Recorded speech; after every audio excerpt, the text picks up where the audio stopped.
Perché sur un éperon rocheux dans les collines qui dominent la Côte d'Azur, Saint-Paul-de-Vence est l'une des villes fortifiées les mieux conservées de Provence, et sa physionomie actuelle est presque entièrement le fruit d'une décision étatique délibérée du XVIe siècle, la construction d'une forteresse frontalière royale destinée à défendre le royaume de France.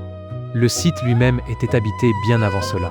Sa position en hauteur, dominant les vallées environnantes et la plaine côtière en direction de la Méditerranée, en faisait un lieu d'implantation naturelle dès l'Antiquité, avec des traces suggérant une occupation ligure, puis gallo-romaine.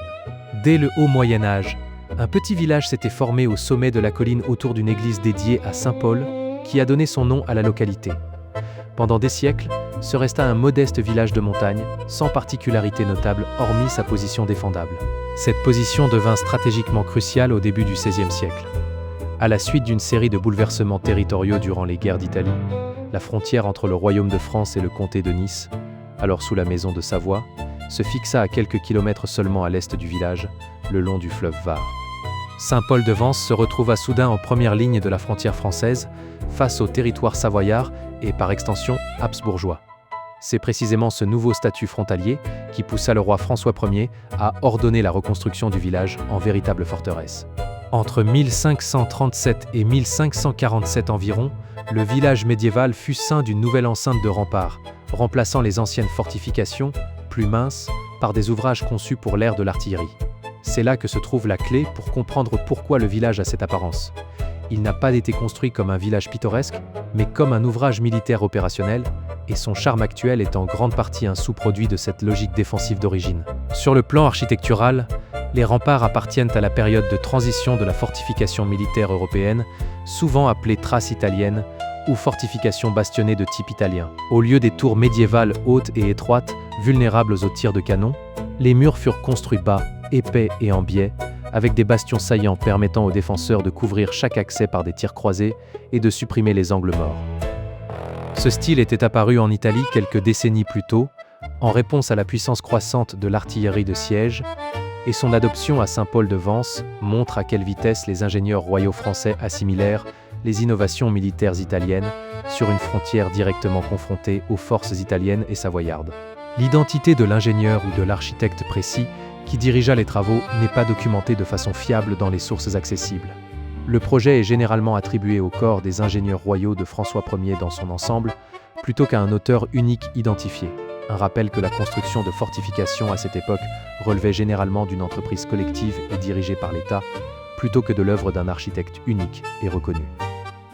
À l'intérieur des remparts, le caractère du village provient d'une tradition tout autre et bien plus ancienne. L'architecture domestique vernaculaire provençale. Ruelles étroites et sinueuses, hautes maisons de pierre construites épaule contre épaule, petites fenêtres et toits de tuiles rouges, autant de traits adaptés à la fois au climat local et à la défense. Les ruelles étroites offraient de l'ombre en été et facilitaient la sécurisation du village, tandis que les murs mitoyens économisaient la pierre et la chaleur. Beaucoup des maisons encore debout aujourd'hui datent des XVIe et XVIIe siècles, bien qu'elles aient été rénovées à maintes reprises depuis. Il en résulte un village ou un plan unique, datant de l'époque militaire.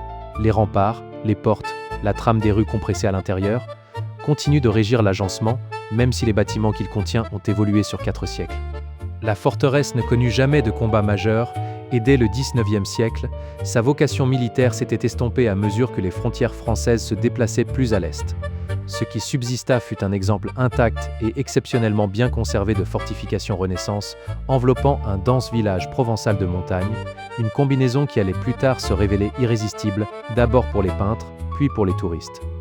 Au XXe siècle, c'est cette même architecture, à peine modifiée depuis les années 1500, qui attira Matisse, Chagall, Picasso et d'autres artistes à Saint-Paul-de-Vence.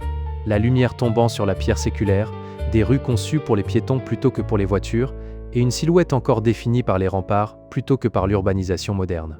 Beaucoup d'entre eux se retrouvaient à la Colombe d'Or, une auberge en partie bâtie dans les anciennes fortifications, et leur présence contribua plus tard à inspirer, non loin de là, la Fondation Meikt, un musée d'art moderne Duent. Le bâtiment de 1964 fut conçu en dialogue avec le même paysage vallonné provençal qui avait façonné le village des siècles auparavant.